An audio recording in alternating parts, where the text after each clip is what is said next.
The Teo takeover is up and running at £140. What's going on, guys? Welcome back to the StayWeighedIn podcast.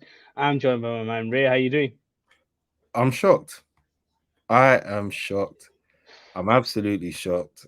And I didn't realize you called it, but you was right, man. But how are you? I'm good, man. I'm blessed. The weather's good. The takeover's back, even though it might not last for long, but we'll chat into that. But you know what? Forget chatting about that. Let's go straight into it. The fight itself, Teofimo Lopez wins on unanimous decision, beating Josh Taylor. And in that sense, captures about £140 and possibly solidifies himself as beating the best champ at 140. Um, I want to quickly get into the fight itself. I felt like after the fourth round, where he kind of checked him and pushed him down to show that I'm here, it was kind of like Teofimo Lopez took over from that, and Josh Taylor kind of felt a bit shook.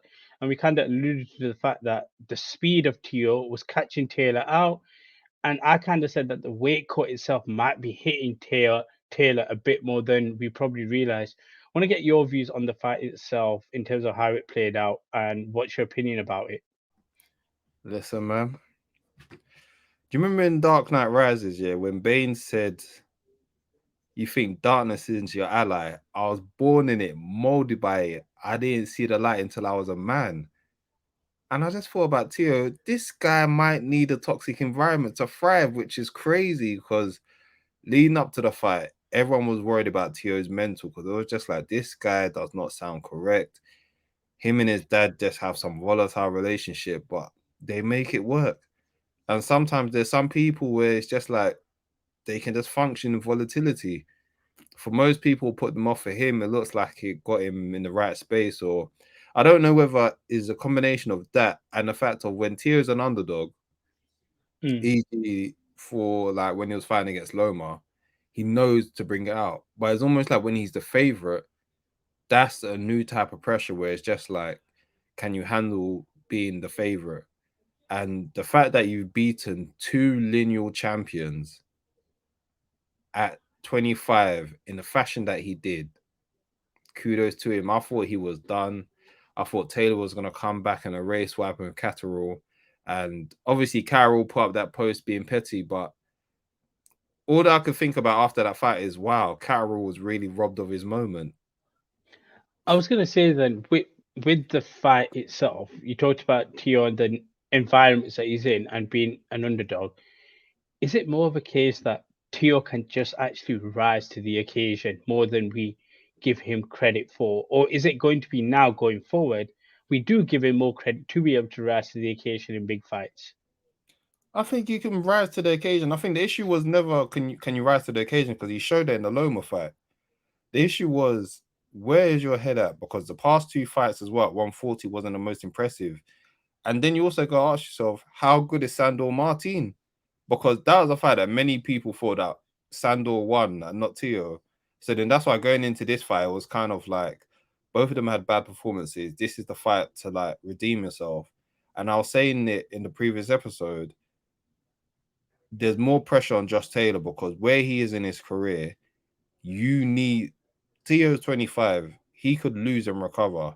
Josh Taylor, I feel like a lot of damage has been done to his name, especially now people are going to look at that Jack Catterall fight like, oh no, you definitely lost now. Whereas most people did think he lost, but then after this fight, it's almost like Catterall exposed him. And I think for Taylor, you mentioned it before regarding the weight cutting, maybe it's time to just go up to welterweight. I don't know if I want to see him in the title fight against Terence Crawford Mm. I was. because It's interesting because is he going to be basically again one of them fighters at 147 where we look at and he has a couple of fights where he doesn't look good at 147, do you think? Or do you think because of how much he gets drained at 140, it'll be more natural for him going into 147 and being that fighter that a lot of people do know that Taylor can be? I think it's a bit of both. Is he in his twilight? You could argue that. You could argue he's not in his prime no more. But then I remember someone made a good point where Taylor's record is not the most extensive in terms of numbers. But if you actually look at the killers that he's fought in a short amount of fights, this guy has gone against an incredible bunch of opponents from Regis Prograis to Ramirez to, just the tournament he done for the World Boxing Super Series.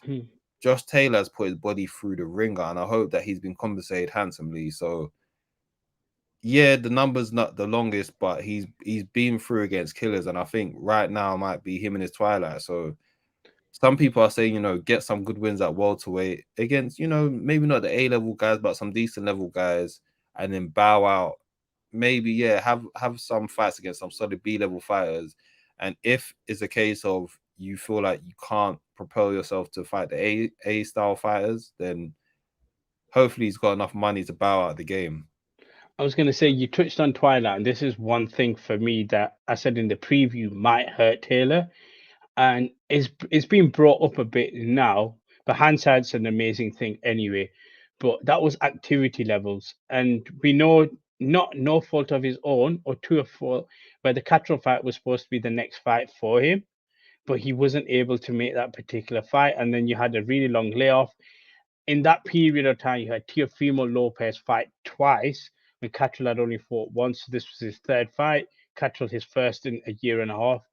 Layoffs for Taylor, how much of that impacted him, and also how much that also helped Teo going into this particular fight?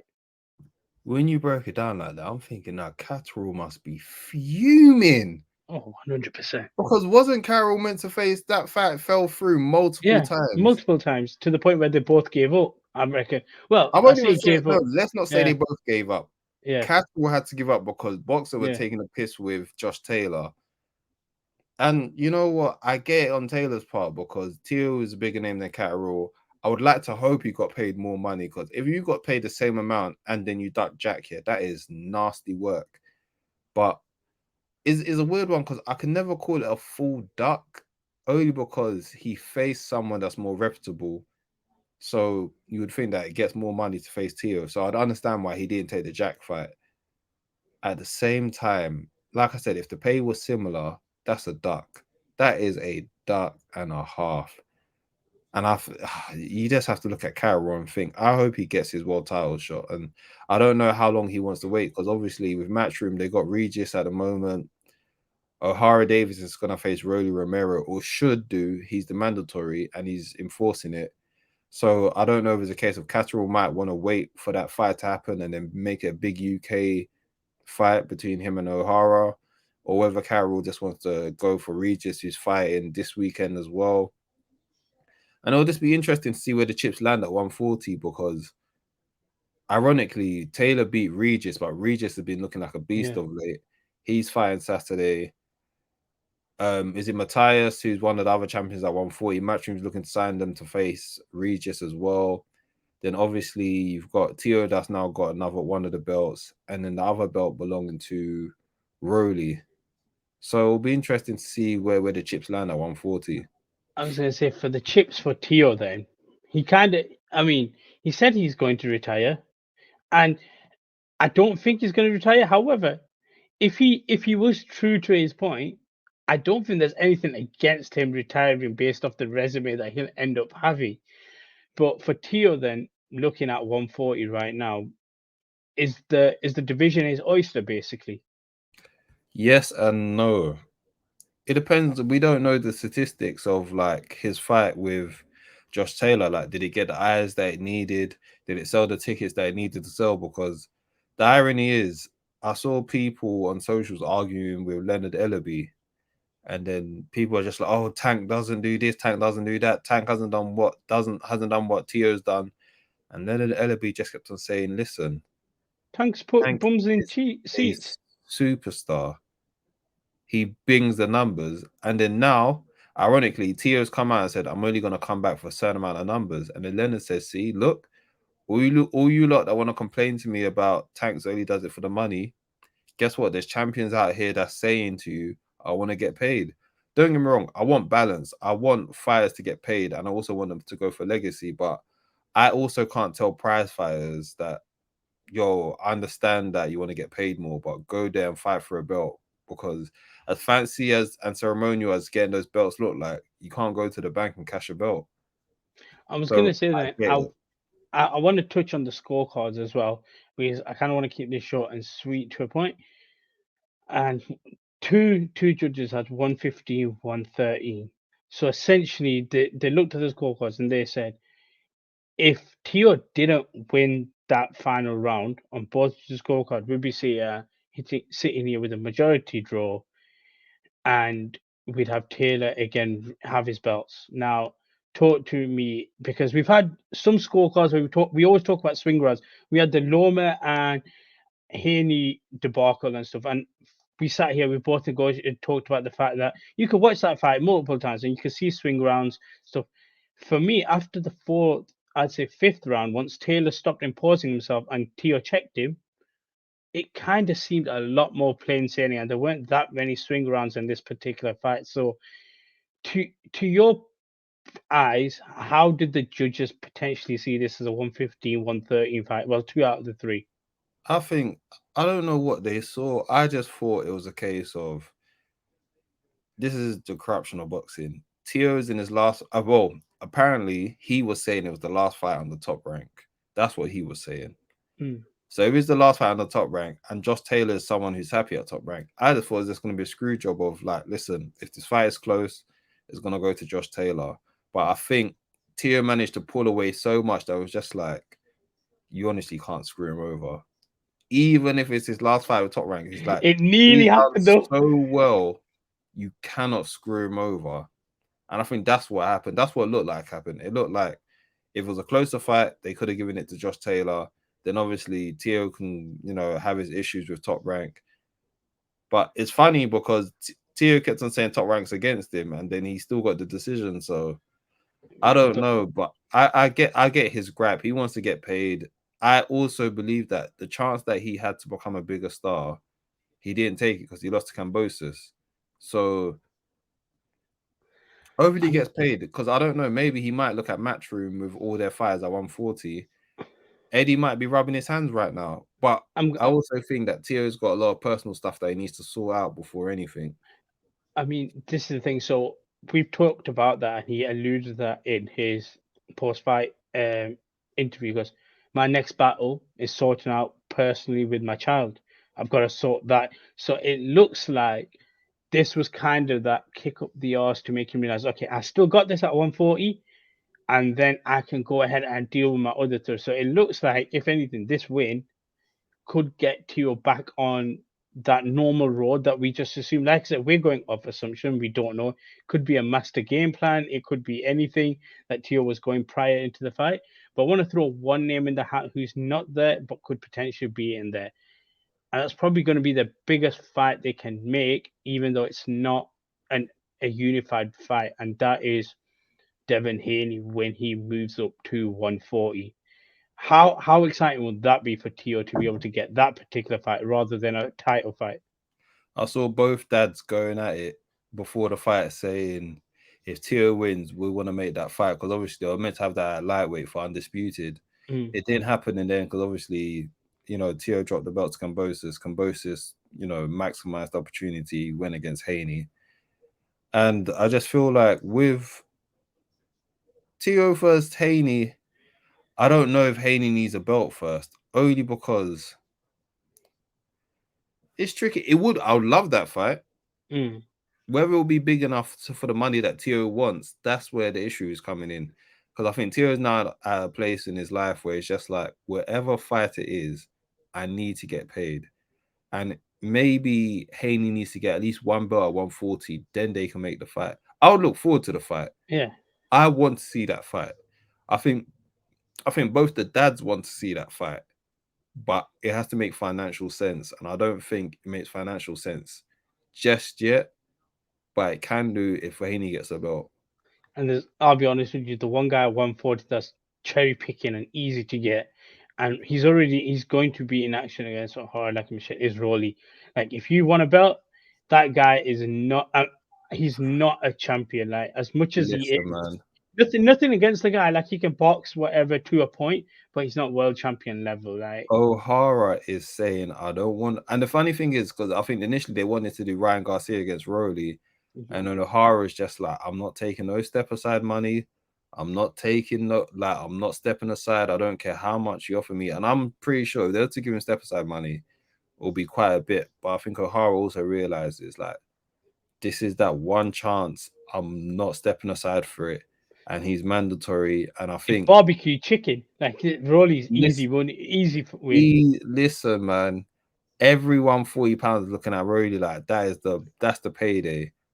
And I feel like with O'Hara, I hope he gets that fight. I know Rolly and his team are gonna do the most to try and get the Ryan Garcia fight, but unless they might just make Rolly relinquish that belt and face Garcia, then honestly, but that might have to be the best thing. That might have to be the best thing for Rolly, because I think Rolly's a big enough name that he can relinquish the belt and then he can face Ryan Garcia for good money. Still, he can still get Ryan Garcia at good money rather than hold on to the belt and then try and negotiate with O'Hara. Now O'Hara's doing the right thing; he's not budging, so more power to him. And do you know what's funny? Even though it won't be for a belt, Showtime can still charge you $70, and people will still be back. Ryan Garcia against Rolly, and then Ryan Garcia's comeback at 140. That is money there. Yeah. Rolly, if I'm Rolly, I'm sorry, man. That O'Hara fight's not getting me money. Drop the belt. Cool. Say Ryan Garcia, I want you because it's the money. If they can guarantee that fight, drop the belt and let O'Hara face someone else for it. And then just quickly on Taylor before we wrap up, he said he wanted to do a rematch, but then he kind of backtracked onto it later on in the post interview, saying it might be 147. When you're him, you're looking at his last two 140 performances. Go 147. Yeah. There's nothing left for you at 140. You've done what you needed to do. You was undisputed. Tio's not going to give you the rematch either because it weren't big money. Go 147 and enjoy cutting less weight. See how you feel there. And then, yeah, because at this point, I get it because he's a fighter's fighter. He's got pride. Of course, he wants to get that Tio lost back. But at what cost? That's it. We At said what it before. cost? Yeah, because the belts at 147 will scatter after July. At the end of July, the belts are going to scatter. So you'll be in the mix always. But Yeah. I hear it. People, you just want to, but then you don't want to be, and this, nothing else in before we wrap up, but you don't want to be in that Joshua camp where you chase the title again, you lose, and you basically push yourself for that one step forward, but then you have to go 3 steps back. You rather go three steps back to go 1 step forward later on. But we are going to wrap up today's episode. As always, if you enjoy the content, drop a like, share, subscribe. We've got a UFC video out as well, so go show some love there as well. Nice little collaboration. But as always, guys, if you enjoy the content, like I said, like, share, subscribe, and stay weighed in. Peace.